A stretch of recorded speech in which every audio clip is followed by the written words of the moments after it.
Hello learners, welcome to IAS marathon. Welcome back with the new lesson, जो कि हमारा important judgement that transform India की जो case number 24 है। Last lesson में हमने टीएस सुब्रमण्यम स्वामी केस देखा था। इस वाले लेसन में हम देखेंगे NALSA versus the union of India 2014 का ये केस है। नालसा मतलब क्या? नालसा एक ऑर्गेनाइजेशन अथॉरिटी है, नेशनल लीगल सर्विस अथॉरिटी। देखिए, सबसे पहली बात क्या आती है कि मैं आपसे क्वेश्चन स्टार्ट करता हूं। आपने अगर मेरे पुराने लेसन देखे होंगे इस वाली सीरीज के, तो आपको पता है हमारा क्या बेसिकली पैटर्न रहता है और क्या स्ट्रक्चर रहता है। ठीक है, तो स्ट्रक्चरली पढ़ रहे हैं, बहुत ही लेमन टर्म्स में समझाऊंगा। वो केस की एक एक चीज हम यहाँ पर समझने की कोशिश करेंगे। ठीक है, तो सबसे पहला क्वेश्चन मैं आज जो आपसे पूछूंगा वो ये है, सरन मैम, कि बताइए, जो ट्रांसजेंडर पीपल हैं उनको थर्ड जेंडर, अगर मैं आपसे पूछूं, उनको थर्ड जेंडर कंसिडर करना चाहिए कि नहीं करना चाहिए? हाँ, तो अगर आपका आंसर है हाँ, अगर आपका आंसर है हाँ, तो क्या लीगल रिकॉग्निशन रहेगा थर्ड जेंडर का? हाँ, लीगल रिकॉग्निशन भी रहना चाहिए कि किस तरीके से रहेगा। ठीक है, तो नेशनल लीगल सर्विस अथॉरिटी का ये जो केस था वो बेसिकली हिजरास और जो हम बोलते हैं यूनिक्स, इनको थर्ड जेंडर की कैटेगरी में रिकॉग्नाइज करने की बात कही गई थी। इन्होंने जो कि ट्रांसजेंडर कम्युनिटी के मेंबर्स हैं उनकी ग्रीवियंसेस को एड्रेस करने की कोशिश की इंडिया में, एंड उनके बेनिफिट जो socially and educationally backward classes में आते हैं उनको भी इसी तरीके के बेनिफिट्स दिए जाएं। तो ये बात करता है NALSA versus union of India का केस। बहुत ही इंपॉर्टेंट केस है, सोशली अवेयर आपको करना चाहता हूं मैं यहाँ पर इस तरीके के केस लाकर। ठीक है, एंड एग्जाम के लिए इंपॉर्टेंट तो है ही सही। ठीक है, तो स्टार्ट करते हैं कि हमारा सबसे पहला जो इंट्रोडक्शन रहेगा वो ये रहेगा कि स्टार्ट करते हैं इंट्रोडक्शन। सबसे पहली बात वही मैंने कहा कि जो ट्रांसजेंडर कम्युनिटी है उससे रिलेटेड ये केस है ना। नालसा लेकर के आया था यूनियन ऑफ इंडिया में। जो इसमें नालसा है ना, वो हमारे पिटिशनर्स हैं, and union of India definitely respondent होंगे ही सही ना। दो पार्टीज होती हैं, दो पार्टीज होती है, एक पिटिशनर्स होते हैं जो कि फाइल करते हैं केस, और रिस्पोंडेंट होती है definitely union of India in this case. ठीक है, तो ये कहानी बेसिकली 2012 से स्टार्ट होती है, लेकिन हम उसके पहले उसका बैकग्राउंड समझेंगे जो कि हमारे लिए सबसे इंपॉर्टेंट डेफिनेटली। तो हम कहते हैं कि ये सबसे पहले तो आपको एक कॉन्सेप्ट समझने की जरूरत है, वो जिसको हम बोलते हैं कि सेक्स असाइन एट बर्थ। कि बर्थ के टाइम पे बच्चे का जब जन्म होता है तो उस टाइम पे उसको क्या जेंडर, क्या सेक्स बेसिकली असाइन किया जाता है। ठीक है, लेकिन डिफरेंस कब आता है, क्वेश्चन कब होते हैं रेज, जब पता चलता है कि उनके इनेट परसेप्शन जो है ना अपने आप को लेकर के, वो क्या फील करता है। जो सेक्स उनको बर्थ के टाइम पर असाइन किया गया, क्या वो उससे कॉन्फॉर्मिटी में है? क्या वो उसके पैरेलल या फिर उस तरीके का बिहेवियर कर रहे हैं, या वो उस तरीके की फीलिंग्स को शो कर पा रहे हैं, फील कर पा रहे हैं, है ना। अगर वो उसके साथ कॉन्फॉर्मिटी में नहीं है तब दिक्कत आती है, और वो ये है, ये कोई बीमारी नहीं है डेफिनेटली। सबसे पहली बात तो हम बात करते हैं, जब ये कोई बीमारी नहीं है, इट्स वेरी वेरी नेचुरल, है ना। तो एट्रीब्यूशन ऑफ जेंडर, सबसे पहले जेंडर, बेसिकली जेंडर क्या होता है? Gender is basically a social aspect of sex. ठीक है, ठीक है, हम बात करते हैं। देखो, सेक्स और जेंडर में एक बहुत अच्छा डिफरेंस बताता हूँ, आज आपको समझ में आ जाएगा, है ना। और अगर पसंद आए तो बताना मुझे आपको पसंद आया क्या। ठीक है, तो देखो, सेक्स क्या होता है? सेक्स बेसिकली लिंग होता है। बचपन में जब बेसिकली बच्चा जब बर्थ के टाइम पर उसके लिंग से समझ के जब डॉक्टर बताते हैं लड़का या लड़की, ठीक है, ये बेसिकली जनरल आइडिया होता है ना, है ना। डेफिनेटली सेक्स ये होता है, ये जैसे मेल फीमेल, है ना, इस तरीके से। नेक्स्ट होता है जेंडर। देखिए, अगर आप किसी लड़की की परवरिश करेंगे लड़के की तरह, डेफिनेटली उसमें किसके कैरेक्टरिस्टिक्स आ जाएंगे? लड़के की तरह। बेसिकली यहाँ पर मैं बहुत ही आउटर बिल्कुल अलग एग्जांपल लेने की बात कर रहा हूँ। यहाँ पर देखो, एक एग्जांपल लेता हूँ मैं साउथ अफ्रीका का, जहाँ पर एक एक्सपेरिमेंट किया गया था। ये बिल्कुल ही लीक सेट के एग्जांपल है, लेकिन समझ में आ जाएगा आपको कि एक बार क्या हुआ। एक बेसिकली चिंपैंजी के बच्चे को और एक इंसान के बच्चे को एकदम साथ में उनके उनका लालन पालन किया गया, उनको उनको उनको रेज किया गया। तो टाइम के साथ देखा गया कि जो चिंपैंजी का बच्चा था उसके अंदर तो ह्यूमन एट्रीब्यूट्स आ गए, एंड जो ह्यूमन बेबी था उसके अंदर चिंपैंजी के एट्रीब्यूट्स आ गए। इट्स बेसिकली जो कि हम किस तरीके से रेस करते हैं किसी बच्चे को, बच्चे का कोई जेंडर नहीं होता, वो समाज बनाता है, अपब्रिंगिंग बनाती है किस तरीके से। अगर आप किसी लड़के को लड़की की तरह पालेंगे तो वो लड़की के एट्रीब्यूट्स ही शो करेगा डेफिनेटली, उसकी पसंद नापसंद, उसकी चॉइसेस, वो सब उसी तरीके की हो। तो this is basically gender. Sex is basically आपका biological thing. Okay, right. So ये डिफरेंस था छोटा मोटा, मैंने आपको यहाँ पर बताया। तो जेंडर आइडेंटिटी की दिक्कत कब आती है? जब हम बात करते हैं question of attribution of gender, कि वो कॉन्फॉर्मिटी में है क्या उसके सेक्स से, राइट। मैं दिक्कत क्यों बोल रहा हूँ? देखो, दिक्कत कोई बेसिकली इन बिहेवियर नहीं बोल रहा मैं दिक्कत, ये दिक्कत है ही नहीं। देखो दिक्कत क्या है, दिक्कत है लीगल एंड सोशल कॉम्प्लिकेशंस आ जाती हैं, क्योंकि बर्थ के टाइम पर बच्चे का क्या सेक्स कैरेक्टरिस्टिक्स है, उसको लेकर के क्या सेक्स डिसाइड हुआ था, बिकॉज बर्थ सर्टिफिकेट वगैरह बनते हैं, डॉक्यूमेंट्स बनते हैं, तो बट उनकी परसेप्शन ऑफ जेंडर वो डिफरेंट है, राइट है, सेक्स से वो डिफरेंट है जो बर्थ के टाइम पे दिया था। तो लीगल एंड सोशल कॉम्प्लिकेशन आते हैं, ऑफिशियल रिकॉर्ड्स में वेरिएंस पाया जाता है, ठीक है, जो कि अज्यूम्ड जेंडर आइडेंटिटी के बेस पे होता है, राइट। ये बहुत ही सिंपल बात मैंने आपको बताई। एक बहुत ही इंपॉर्टेंट हम बात करते हैं यहाँ पर, बहुत ही इंपॉर्टेंट प्रिंसिपल होता है जिसको हम बोलते हैं योग्यकर्ता प्रिंसिपल। अब ये क्या होता है, इसके बेसिस पे क्या कहा जाता है कि हर इंसान को कहीं भी किसी टाइम किसी भी इंसान को राइट है to recognition before the law. Law उसको रिकॉग्नाइज करेगा ही करेगा विदाउट एनी डिस्टिंक्शन, चाहे वो कोई भी सेक्स ओरिएंटेशन का हो, जेंडर आइडेंटिटी का हो। वो same legal capacity in all aspects of life को क्या करता है, डिजर्व करता है, एंड रिकॉग्नाइज करना पड़ेगा लीगली उसको, लॉ को, ठीक है।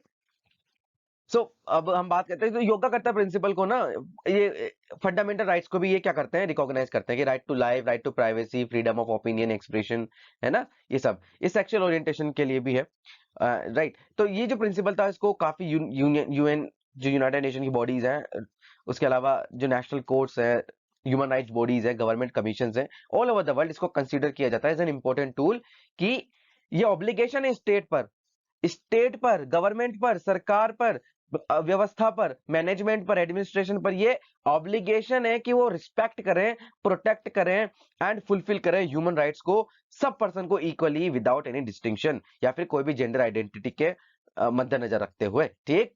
ये बात यहां पर की गई। सेकंड, जी भाई मैंने तो कर ली बड़ी अच्छी अच्छी बातें, प्रिंसिपल बातें कर ली, अच्छी बातें कर ली ना, लेकिन क्या ऐसा होता है, despite recognition of such principles, क्या जहाँ ट्रांसजेंडर कम्युनिटी भारत में किस कंडीशंस में आज आपको पता आने की मुझे वो जरूरत नहीं है, हैरेसमेंट होता है, डिस्क्रिमिनेशन होता है, जेंडर आइडेंटिटी प्रॉब्लम्स, है ना। तो नालसा ने ये कदम उठाया, ये बेसिकली एडवोकेट कर रहे हैं इनके कोज को, राइटिंग अ पिटीशन। 2012 में इन्होंने पिटीशन डाल दी, नालसा ने 2012 में पिटीशन डाल दी for their legal gender identification, की जो ट्रांसजेंडर कम्युनिटी है जिसके अंदर हिजराज, यूनुक्स, कहीं कोठीज भी बोला जाता है, अरावनीज, जोगप्पास, शिव शक्ति और बहुत से इनको नामों से जाना जाता है, राइट। तो इन सबको लीगल कम्युनिटी का और बेसिकली लीगल जेंडर आइडेंटिफिकेशन का हक हो, इसलिए नालसा ने केस डाला। देखिए बैकग्राउंड हो गया, सब समझ में आ गया, मैंने आपको यहाँ पर एक साफ पिक्चर यहाँ पर खड़ी करके दी। अब बात करते हैं आर्ग्यूमेंट्स की। आर्ग्यूमेंट्स में जब हम बात करते हैं तो पिटिशनर का साइड सबसे पहले सुना जाता है कि बेसिकली प्रॉब्लम है क्या, है ना, इश्यूज क्या क्या हैं।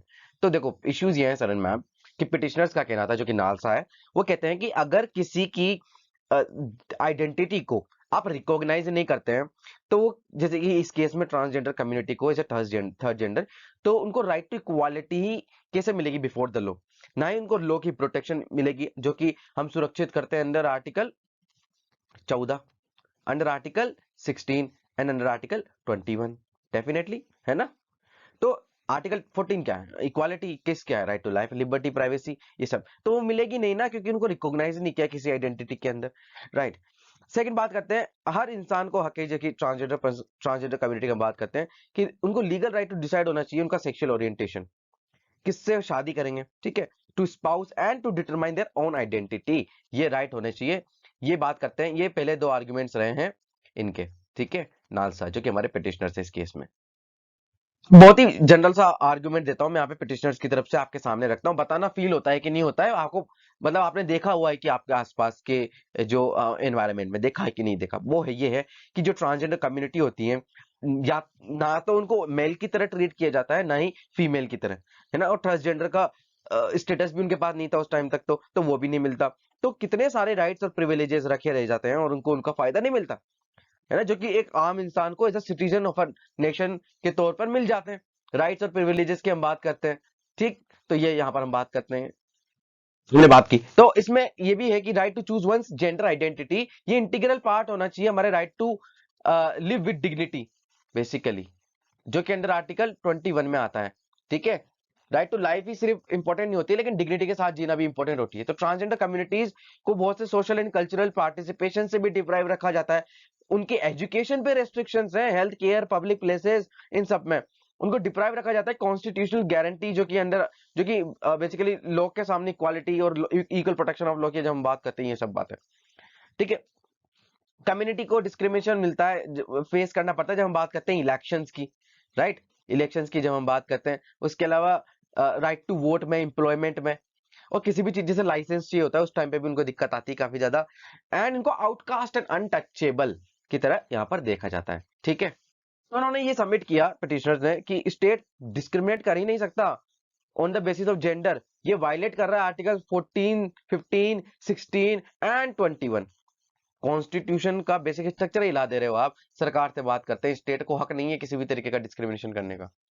अच्छा, इन्होंने एक और बात कही, वो ये कही कि पिटिशनर चाहते हैं कि ट्रांसजेंडर पर्सन को डिक्लेयर कर दे as a socially and educationally backward class. Socially and educationally backward class क्यों भाई? देखो, इसके जो बेनिफिट्स होंगे, इसके इसके जो कुछ हमको राइट्स मिलते हैं वो अलग होते हैं, ठीक है। Socially and educationally backward classes, तो उनको सब बेनिफिट्स अवेलेबल हो सके, जैसे कि अदर जो ऐसी भी हैं, जैसे कि मेल एंड फीमेल जेंडर उन्हीं के इक्वल, ठीक है। ये तो हुआ पिटिशनर्स के आर्ग्यूमेंट। अब दूसरी तरफ सुन लो, ये हमारे जो यूनियन ऑफ इंडिया, उन्होंने क्या कहा, जो कि रिस्पोंडेंट है, उन्होंने कहा कि ये बहुत ही सेंसिटिव ह्यूमन इश्यू है और हम जो है इस पे जरूर से जरूर सीरियस अटेंशन देंगे। Ministry of social justice and empowerment के अंदर ये आती है, ministry of social justice and empowerment के अंदर आती है। और उन्होंने कहा कि हमने एक एक्सपर्ट कमेटी बनाई है ट्रांसजेंडर के इश्यूज से रिलेटेड, और इस पे जो मिनिस्ट्री रिकमेंडेशन देंगे हम उस पर अप्रोप्रिएट एक्शन लेंगे, ठीक है। तो ये बात कही गई आर्ग्यूमेंट्स के अंदर। नेक्स्ट बात करते हैं कि जजमेंट क्या आया। देखिए, सबसे पहली बात तो सुप्रीम कोर्ट ने, देखो किसी भी केस को हम जब पढ़ते हैं सबसे इंपॉर्टेंट एस्पेक्ट यही होता है, क्या होता है? जजमेंट। जजमेंट में क्या कहा भैया सुप्रीम कोर्ट ने, वो हम बात इसमें डिस्कस करेंगे। तो इन्होंने सबसे पहले तो कहा कि सुप्रीम कोर्ट ने कहा कि जो recognition of sex identity gender है किसी भी पर्सन का, उनको इक्वालिटी और नॉन डिस्क्रिमिनेशन से बचाता है ना, इनइक्वालिटी और डिस्क्रिमिनेशन से बचाता है ना। तो वर्ल्ड लेवल पे इंटरनेशनल लॉ में भी इसको एक्सेप्टेंस मिली है, तो वो अप्लाई होना चाहिए इंडिया में भी एज वेल, है ना। तो सिंपली यहाँ पर बात करें, increasingly acceptance in international laws, ठीक।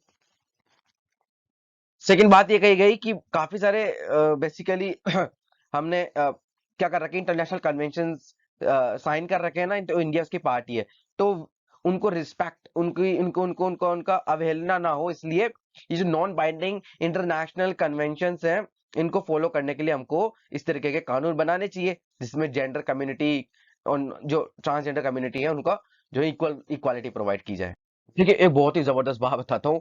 केशवानंद भारती केस आपको पता ही है, मैंने बेसिकली पढ़ा है केशवानंद भारती केस, उसको जाकर के देख लेना, बेसिक डॉक्ट्राइन क्या होती है, ठीक है, उसमें पता चल जाएगा आपको। तो अब इसमें क्या है कि आर्टिकल देखो, सुप्रीम कोर्ट कहती है कि अंदर आर्टिकल, केशवानंद भारती केस में ये कहा गया था कि आर्टिकल 51 कॉन्स्टिट्यूशन पावर देता है कोर्ट को कि वो इंटरप्रेट करे कॉन्स्टिट्यूशन को इन लाइट्स ऑफ आपके क्या यूएन चार्टर की लैंग्वेज के अकॉर्डिंग, जो है वो क्या करें, इंटरप्रिटेशन करें किसी भी लॉ का। यस, एंड जो बेसिकली उसको डिक्लेरेशन भी इंडिया ने भी दिया, रिकॉग्नाइज भी किया है इस तरीके से। तो ये एक और एस्पेक्ट हो गया, ये एक और हम बोलते हैं ना कि एक और बेसिस हो गया इंडिया में लोग किस तरीके से इंटरप्रेट होते हैं, तो ये केशवनाथ भारती ने जोड़ा था। नेक्स्ट बात बोली गई कि जो आर्टिकल 14 है, बेसिक आर्टिकल 14 है क्या, चलो मुझे बताओ। देखिए मैं बताता हूँ, आर्टिकल 14 बेसिकली है कि स्टेट जो है मना नहीं कर सकता किसी भी पर्सन को इक्वालिटी देने के लिए बिफोर द लॉ, ना ही equal protection of the law, है ना, मना नहीं कर सकता, सबको बराबर राइट है। तो आर्टिकल 14 में ये जो वर्ड पर्सन है, बेसिकली ये सिर्फ मेल एंड फीमेल तक ही रेस्ट्रिक्ट नहीं होगा, ये उससे बड़ा, उससे काफी ज्यादा कॉम्प्रिहेंसिव है, जिसके अंदर सब पर्सन आते हैं, ठीक है। तो ये बात इसके अंदर कही गई, ठीक है। तो ये जो पर्सन वर्ड है इसी के अंदर बेसिकली ट्रांसजेंडर कम्युनिटी आती है, और उनको प्रोटेक्शन भी दी जाएगी in all the spheres of state activity, employment हुआ, हेल्थ केयर हुआ, education, equal civil and citizenship rights, ये सब चीजें, ठीक।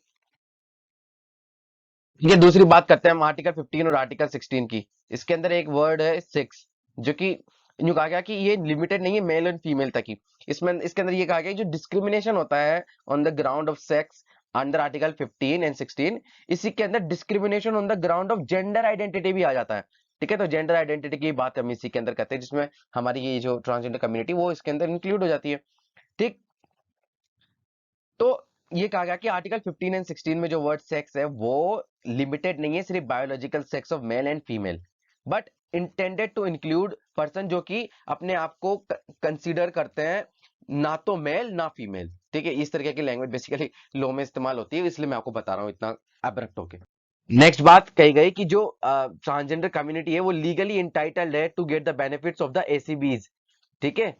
जो हमारे socially educationally and backward classes हैं वो उनका, और जितने भी इनजस्टिसेस आज तक उन पे किए जा रहे हैं सेंचुरीज से, उनको रिमीडिएट कर दें, इसलिए ये बात कही गई, ठीक।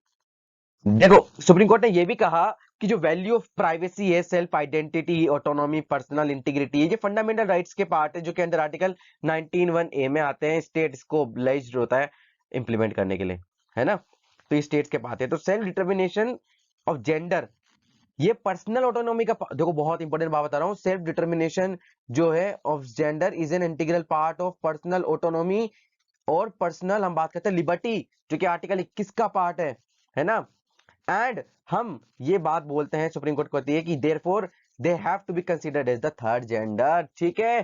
तो यहाँ पर इनको बेसिकली थर्ड जेंडर रिकॉग्नाइज कर दिया गया, ठीक।